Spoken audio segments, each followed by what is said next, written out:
and welcome back to the Faith and Justice Show. I'm your host, Mallory Justice, and today we've got a very fun and packed episode. So as you can see, we actually have a special guest today. This is Blake, and today we're going to be covering being involved at a young age. Both of us are probably two of the youngest people in Sussex County involved in a state level. So, we need to be willing to step up and rock the boat. The older generations, they're not going to be here forever, obviously. And someone has to be willing up and do what God has called us to do. So, we're going to start off like we do every show. And before we dive into our interview today, we're going to kind of take a look at what's happening here on Delmarva. So, a little bit, I actually visited the Maryland State House last week, where I found out that Maryland is trying to pass a bill to allow tampons, average size tampons, we can be very specific about that, in men's bathrooms.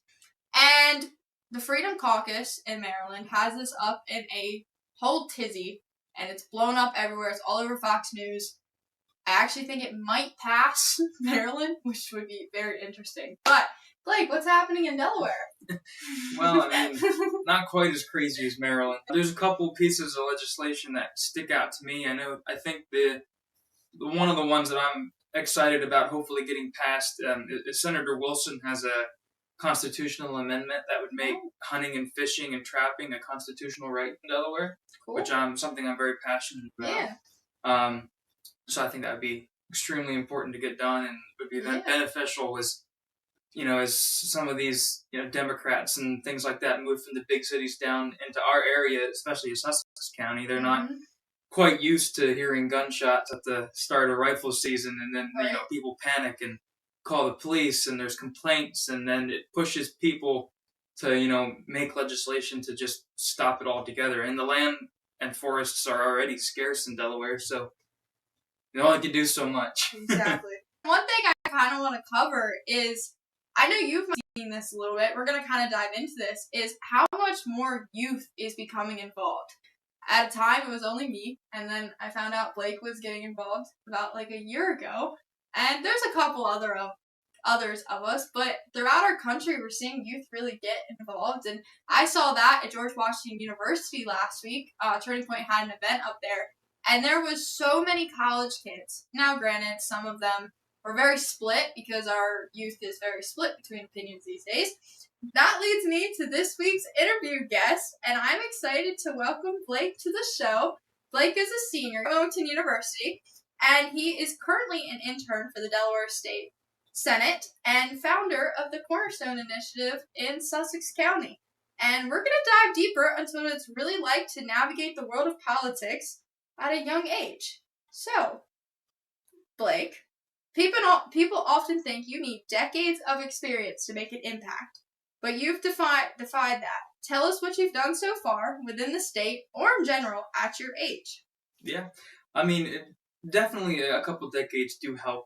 I mean, we don't know everything. And we can't think that we do. Yeah. But I mean, right now, it's just kind of taking the initiative for myself and really asking someone that's in a position that I want to be in, how'd you get there? And then doing what I can to work on getting into that position and things like that. And so right now, like I said, I work in the state senate. That was completely by chance, and I've absolutely loved it. Before the government shut down, and then I was furloughed for a while, and then came back, and then it was an interesting time to be an intern there. I'm sure you did too. Yeah, just a little bit. We see a lot of people our age quit because it gets too difficult. Like us, we were furloughed for being interns in Congress, and a lot of people would take that back as setbacks, and they'll just quit altogether. So what led you to get involved so young? Like, what was that spark? Yeah, I mean, I think it was honestly a long interest over time.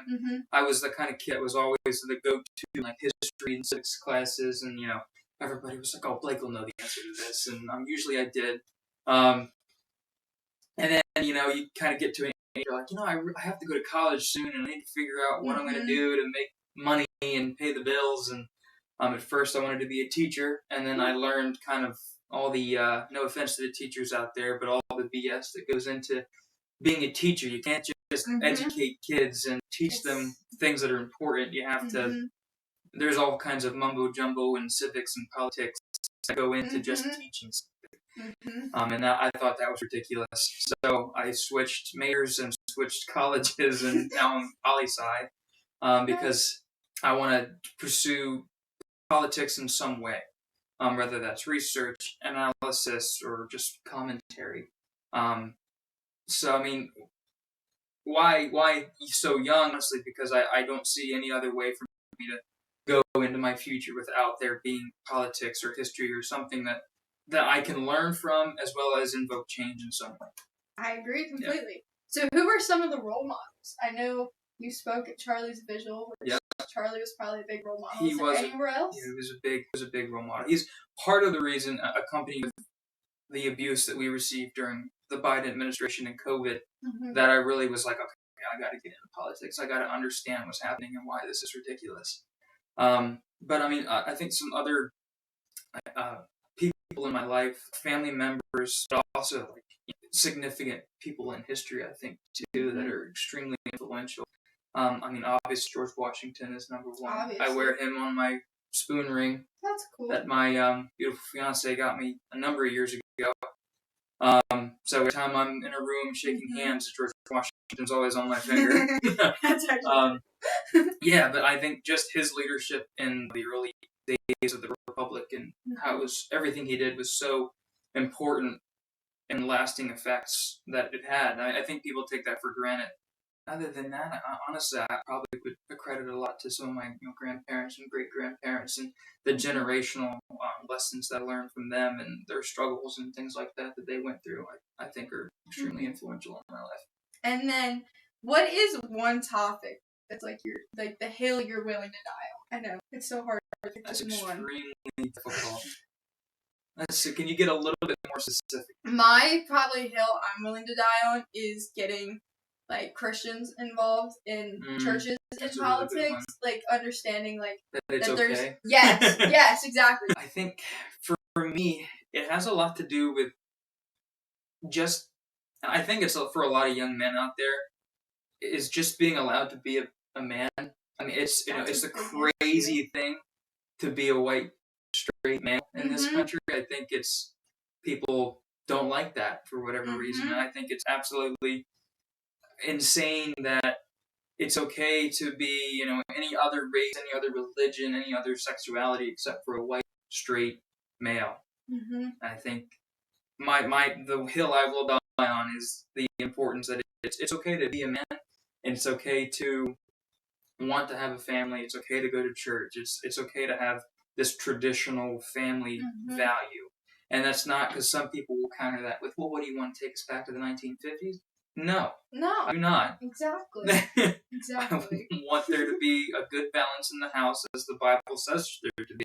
If you told someone that, right after, World War II, in, the 1950s era, that a white, straight male would be, under attack, I feel would just, blow our, grandparents or great-grandparents' mind. That's, one of the big issues in our country today that's not being talked about. I'm gonna spice it up a little bit. Who is your favorite singer? My favorite singer? Oh, Lord. I go through a lot of different phases here and there. So it's, maybe it's rock one day, and then it's, Christian gospel one day, and then it's country music. But I think my favorite singer, and it doesn't matter what I'm in, I will always listen to George Strait. Hey, that's a go-to. I will always listen to George Strait. Is country your go-to genre? Usually, yeah. Yeah. 90s country for the win. Absolutely. I got to see him with my whole family. Last May, we went to Philadelphia, and we saw him. Yeah, it was. Maybe you're a high school or you're a college freshman or sophomore, and you feel that same way towards public service like I have. What is one piece of advice that you would give to someone who is interested in politics? That's good. I think what I would say is something honestly I wish that someone would have told me, and that's just go for it. I think if you have a desire and willingness to be in the public sector, and be, in rooms where political decisions happen. I mean, It's crazy. And it's great, and it's especially helpful in Delaware specifically. And I will stand on this hill too. Delaware is extremely good for local politics. It doesn't matter where you are, you can drive to Dover and you sit on public hearings and hear legislators debate bills, and then you can go home. I think what I would say is just go for it. Try to wiggle your way into whatever situation you can and show the right hands, and make sure you put good impressions on the people that make the decisions, and then I think that you can kind of work your way in and send the applications. Just take the initiative and say, worth it. Don't be afraid of the commitment or the hassle or I'm not qualified enough, because honestly I'm in situations daily where I'm like I do not have enough skill for this. Oh, yeah. What am I doing right now? So I think that's what I would say. I like that. And what is one thing that, say, like, that high schooler came up to you, and I've asked this before, and they would say, like, what is something that you would change, that you have done? Like, is it an experience or something that you wish that you either took or you didn't do that kind of messed up your path? Is that ever experienced or any? Yeah, I think I would have done the research necessary for me to get involved earlier. I think it was one of those, I had a mental block because I never knew how to get involved, that I just never thought much more of it. Yeah, I was like, in my head I was like, I'll get my degree and then it'll happen. The doors will open. That's not how it works. It might, but I'd rather go into it with my degree now and this nice repertoire behind me and people that are like, yeah, I'll vouch for this kid. He was great when he was here. Let him have this job. But I think for me, I would have gotten involved earlier. And that's kind of like, for me, can we go to Texas? And that's how I started with Turning Point. Because I didn't know what was in Delaware. I didn't know there was any avenue for politics or anything in Delaware. And after I went to that, I came back home and it connected me to different things. And then people were like, oh, well, you did that. We've never heard of that. And I was like, well, and that's kind of how it was for me. But I mean, not everyone knows like the different avenues. That's another thing for me. It's like I would have gotten involved in Turning Point. It's one of those things where I saw it and heard about it, and I was like, "This is really cool. I wish I could do it." There was nothing in Delaware. No, there was nothing in Delaware, and I wasn't a college student yet. And exactly. Turning Point wasn't really in high schools. And I at one point I talked to my civics teacher in high school, and we wanted to start a Republicans club in high school, but the administration says, no, you can't do that because you don't also have a Democrat club at the same time. And I'm like, well, in my head, I was like, well, there's GCN. It matters. Just let us do it, and then if they want to make one, they'll make one. But that's just not how that works, unfortunately. So you are the president of the Sussex County Cornerstone Initiative. Yes. So I'm not fully aware of what that is, and I don't think many of our listeners are. So kind of dive into what that is and what your mission is and different things like that. Well, it kind of started last November. Danny and I were sitting around and kind of playing with the idea of a way to get young people involved in the county, in Sussex County GOP. So we started playing with the idea of, what can we do? What sort of outlets are out there? And then, I mean, it was around the same time that Nikki Miller was running in the 20th district, and she is a relatively young person. And we were like, you know what? So we wanted to try to get her and have county council member. Oh my gosh, his name is skipping me. Yes, Matt Lloyd. Sorry, Matt. We wanted to have them both come to an event and speak to young people, because we were going to have an event where it was going to be split between young people and older people, or the majority of the people involved, and they were going to come and talk. It wasn't for a little bit longer. Danny got in contact with a gentleman that had moved to Newcastle County. His name is Josh, and he's the president for the Newcastle County, and mostly Kent County's Cornerstone. And he was extremely passionate about getting involved in Young Republicans or involved in something.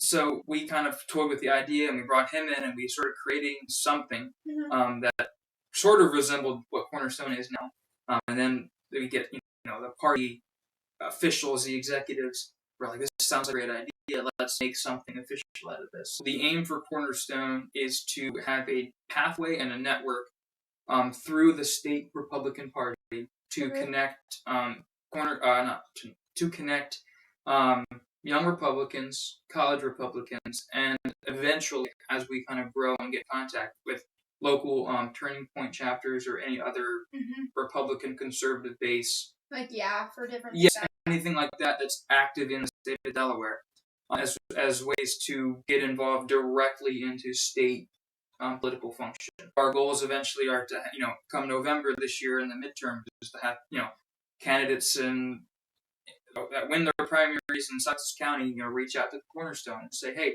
we need X number of people to help us door knock. You know what? We say, hey, does anybody want a door knock here? And we send them that way. And it doesn't matter where they are in the county, as long as there's people, we can do that. So our goal is to give people the ability to kind of break that barrier that you and I faced of like, well, what do I do in Delaware? How do I do this? This is how you do that. This is how you can get involved with just party politics. Eventually we can get you involved with the state government, how it functions. Learn lessons on the Constitution and the Declaration of Independence and why it's so important to know it and have a good understanding of it. Whether that's political campaigning experience, getting involved in campaigns, because that's something I never really knew how to do. I didn't unless either. I knew who was running. So it's a way to help people build those resumes, and as well as young business owners to come out and that have these beliefs, is to connect with leadership. We've had events where, say, State Senator Brian Pettyjohn's coming down, and he's there, and we have a bunch of young business owners that connect to him, and he can hear their, concerns, and the young people have a direct outlet to impact change in the state. So that's Cornerstone in a nutshell, and that's the dream and the mission that we have.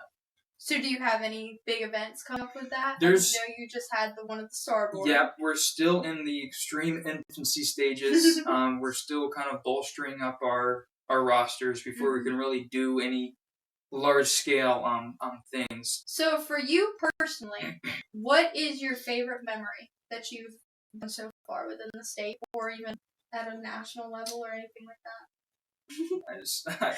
I think for me is when I landed the internship in Washington, D.C. And at first it's just like, oh cool, I got this internship, that's great. And then you got to figure out the logistics of like, how am I getting over there? And it didn't really hit me until the first day of the job. And I'm walking in there, and I'm like, oh, this is kind of cool. And you're walking by, and I'm like walking by Andy Ogles' office, and I'm like, I know this name, I know these people, what is this? And then they take you on a tour, and you're walking through the rotunda of the Capitol building, and it's just surreal, because at that time, I'd never been there. Yeah, I hadn't either till I entered DC. I'd never seen it, and I said I never expected the first time I toured this building to be working here. Right? I think that was probably my favorite, and honestly, I regret it in a way, because I didn't take it in as much as I should have, because I was, I think, awestruck at first, that I was like, there's no way this is real. There's no way. I just kind of went home that night, and I was like, what? I know for me, the first time I went to the Capitol, so I interned for a nonprofit in DC. So they kind of took us on group activities. There was 13 of us interns. So we had all of our intern class. So obviously we were all from different parts of the country. One of the other interns was from Chile, South America. Wow. So he obviously had never been in the Capitol. Yeah. So it was neat, all of us experiencing this for either the first or the second time I was in the Longworth building. Yeah, that's the House building up there. So we were handing out flyers for something we were doing at work. And I remember Jim Jordan, walked right past my best friend and I, and we looked at each other and went, what just happened? You just, you forget, you're, legit in the center of it, and then wait, I like that person. What's happening? One thing I will add, I think one mission that parts of Cornerstone is going to help is to help clean up the voter rolls in Delaware. Very nice. So, yeah, and however we can do that. So, I always ask this on my show, and I always ask my listeners this, and sometimes I get responses. Blake, what are you most grateful for or thankful for this week or this month or in general right now? Well, I'm thankful that the good Lord has put me in positions that I've been in the past year. I started working in the Senate in January of 2025. Wow. And since then, a lot has happened. Mm-hmm. And I'm extremely grateful for the opportunities that have presented themselves to me. And I'm extremely grateful, of course, for my fiance. We're getting married at the end of the year, so I'm excited about that. She keeps me going. So without her, I think I'd be a little crazier than I am. The first time I met her, she sat down, and obviously we were the only two young girls at this event, and she looked at me, and she went, "Oh, probably, like, at least there's someone else here, like, I'm not by myself," and I was like, yeah, I'm just thankful there's at least 2 other young people here, 3 other, and I just was cracking up. I always feel bad because I drag her along to these events, and she's like, I don't even know what to wear. You know, she starts having a fit about it. I'm like, it's okay, you'll look fine, I promise. But, yeah, well, thank you for coming on today, Blake. Well, thanks for having me. This was great. Of course. And thank you all for tuning into the Faith and Justice Show this week. Be sure to follow us on social media. Instagram is the Faith and Justice Show, and Facebook is Faith and Justice. And go follow our YouTube at Faith and Justice Show. That's where this episode and all former episodes will be posted. I will see you guys on the next episode. Until next time.